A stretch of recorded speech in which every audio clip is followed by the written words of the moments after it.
சுவையான காரா பூந்தி ரெடி ஆயிடுச்சு. நல்லா கிரிப்ஸியாக மொறுமொறுன்னு நம்ம எவ்வளோ அருமையாக ரெடி ஆயிடுச்சு பாருங்கள். இதே மாதிரி நீங்களும் வீட்டில் ட்ரை பண்ணி பாருங்கள்.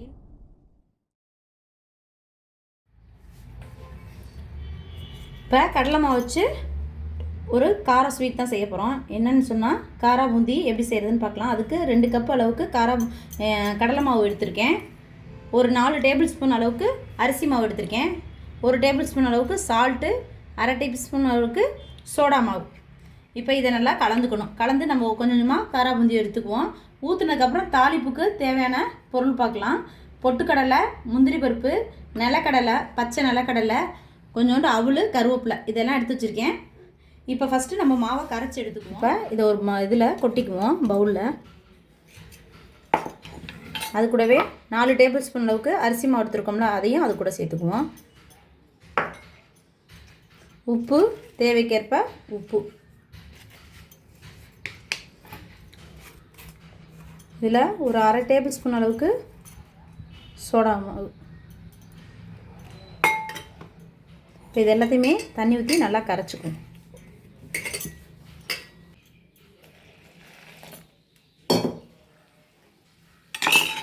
நல்லா பஜ்ஜி மாவு பதத்துக்கு கரைச்சிக்கணும். ரொம்பவும் கெட்டியாக இருக்கக்கூடாது, ரொம்பவும் தண்ணியாகவும் இருக்கக்கூடாது.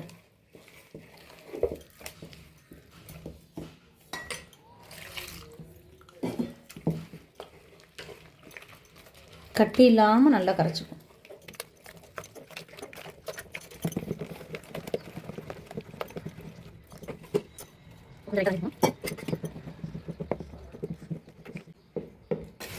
பாருங்க, இந்த மாதிரி மாவு எடுத்து ஊற்றும் போது இந்த மாதிரி இருக்கணும். ரொம்ப தண்ணி இல்லாமல் இந்த பதம் வந்து கரெக்டான பதம்.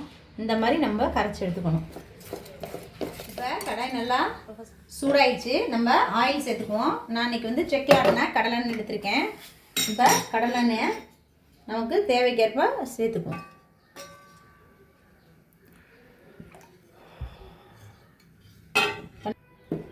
இப்போ எண்ணெய் நல்லா சூடாயிடுச்சு. பூந்தி ஊற்றுற கரண்டி இருந்துச்சுன்னா நம்மக்கிட்ட ரொம்பவே ஈஸியாக இருக்கும் இந்த மாதிரி கரண்டியில் ஊற்றி எடுக்கிறதுக்கு. இப்போ மாவை கொஞ்சம் கொஞ்சமாக இதில் ஊற்றி எடுப்போம். அப்போ தான் நமக்கு கரெக்டாக அந்த ரவுண்டாக வரும்.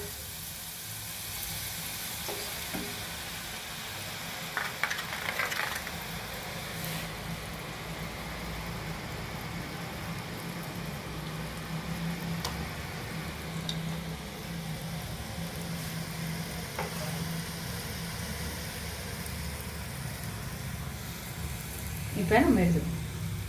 இதை உடனே கிண்டி விட்டுறக்கூடாது. கொஞ்சம் நல்லா வெந்து வந்ததுக்கப்புறம் தான் லைட்டாக திருப்பி போடணும்.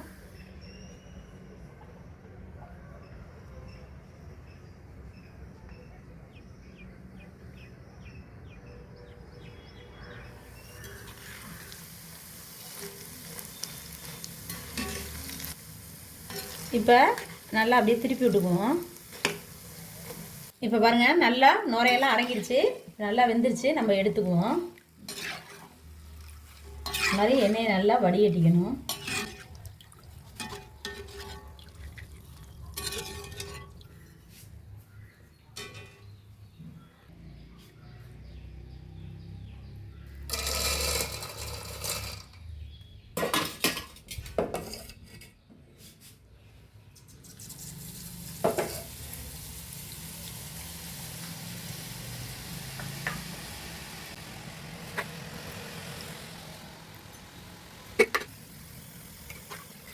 இப்போ இந்த நுரைய அடங்கிச்சு. இப்போ லைட்டாக திருப்பி விடுவோம்.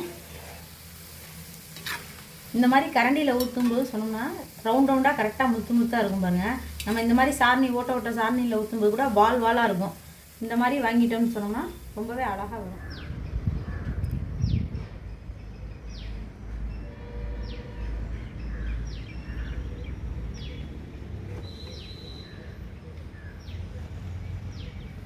இப்போ நுரையெல்லாம் நல்லா அடங்கிடுச்சு. நம்ம இதை எடுத்துக்குவோம்.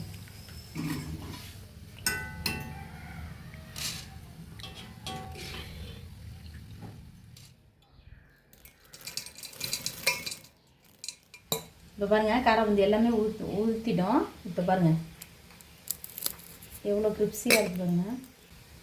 இந்த மாதிரி மொறுன்னு எல்லா காரா பூந்தியும் நல்லா இது மாதிரி ஊற்றி எடுத்துக்குவோம்.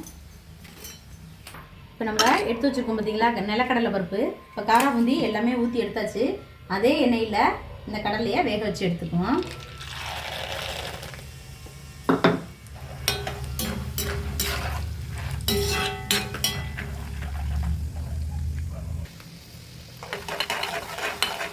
இந்த மாதிரி நல்லா எல்லாமே கடலை பூரா நல்லா வேகட்டும்.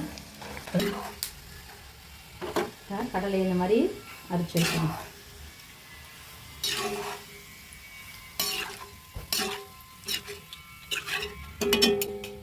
இது நல்லா எண்ணெய் வடியட்டும். அதையும் லைட்டாக ரோஸ்ட் பண்ணி வச்சுக்கணும். முந்திரி பருப்பு அதையும் லைட்டாக ரோஸ்ட் பண்ணி எடுத்துக்குவோம். ரொம்ப தீய விட்டுறக்கூடாது.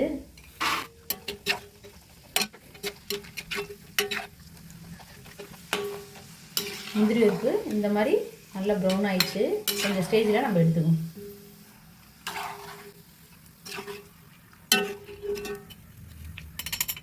அதையும் இந்த நிலக்கடலையோட சேர்த்துக்கணும்.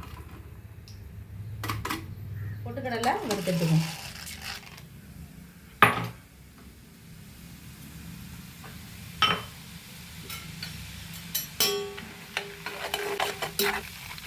இந்த மாதிரி எடுத்துக்கணும். இப்போ பொட்டுக்கடலையும் நல்லா ரோஸ்ட் ஆயிடுச்சு. அதையும் எடுத்துக்கணும். நிறையாவே சேர்த்துருக்கோம். பொட்டுக்கடலை, நிலக்கடலை, முந்திரி பருப்பு எல்லாமே. இதையும் உரமாக எடுத்து வச்சுக்கோம். நல்லா எண்ணெய் வடி கைப்பிடி அளவுக்கு அவல் எடுத்துருக்கேன், வெள்ளை அவல். அதையும் பொரிச்சு எடுத்துக்கோம். இப்போ அதையும் எடுத்துக்குவோம். பாருங்க, அவல் போட்டுக்கிட்டோம்னா இன்னும் கொஞ்சம் டேஸ்ட் சூப்பராக இருக்கும். ஒரு சில கடைகளில் போடுவாங்க, ஒரு சிலர் வந்து சும்மாவே செய்வாங்க.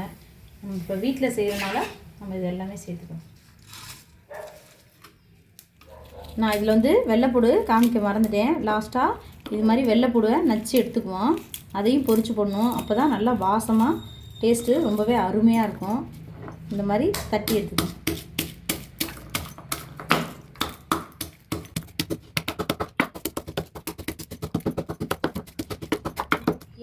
அந்த தோல்லாம் இருக்கட்டும். இப்போ அதோடு சேர்த்து தான் நம்ம வறுத்து எடுக்க போகிறோம். அதையும் எண்ணெயில் சேர்த்துக்கணும்.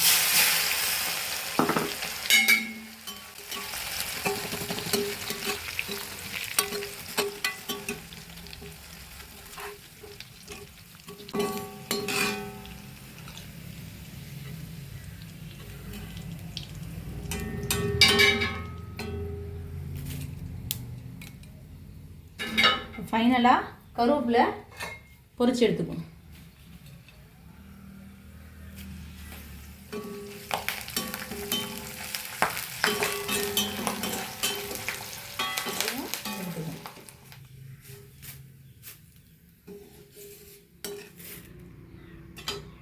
கருவேப்பிலை பாருங்கள் நல்லா கிரிப்ஸியாக எப்படி இருக்கு.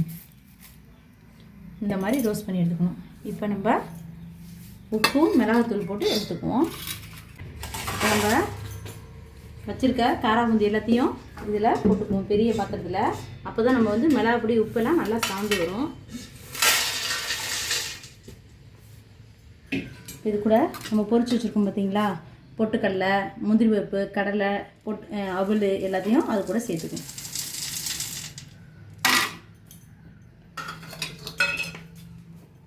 இதுக்கு தேவையான அளவு உப்பு எடுத்துருக்கேன். அது கூடவே ஒரு டேபிள் ஸ்பூன் அளவுக்கு மிளகாய்த்தூள், தனி மிளகாய்த்தூள். இது ரெண்டையும் நல்லா மிக்ஸ் பண்ணிக்குவோம். இப்போ இதையும் அது கூட சேர்த்துக்குவோம். இப்படியே எல்லா பக்கமும் தூவுற மாதிரி போட்டுக்குவோம். இப்போ இது எல்லாத்தையும் நல்லா அப்படி ஒரு பரட்டி விட்டுருவோம்.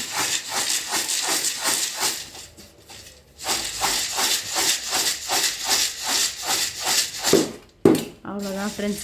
இப்போ காரா பூந்தி எப்படி வந்திருக்குன்னு பாருங்கள்.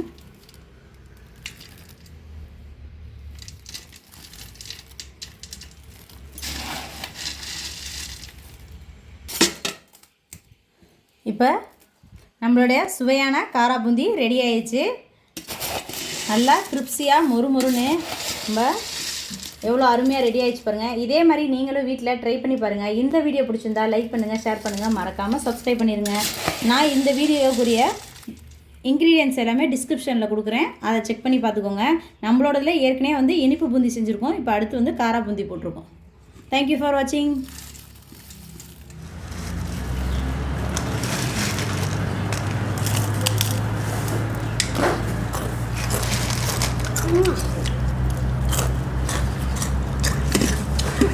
அம்மா கார பூந்தி நிஜமாலே கடைசி சூப்பராக இருக்குமா. லைக் பண்ணுங்கள், மித்தூர்த்து சேனலுக்கு லைக் பண்ணுங்கள், ஷேர் பண்ணுங்கள், கமெண்ட் பண்ணுங்கள். தேங்க்யூ ஃபார் வாட்சிங்.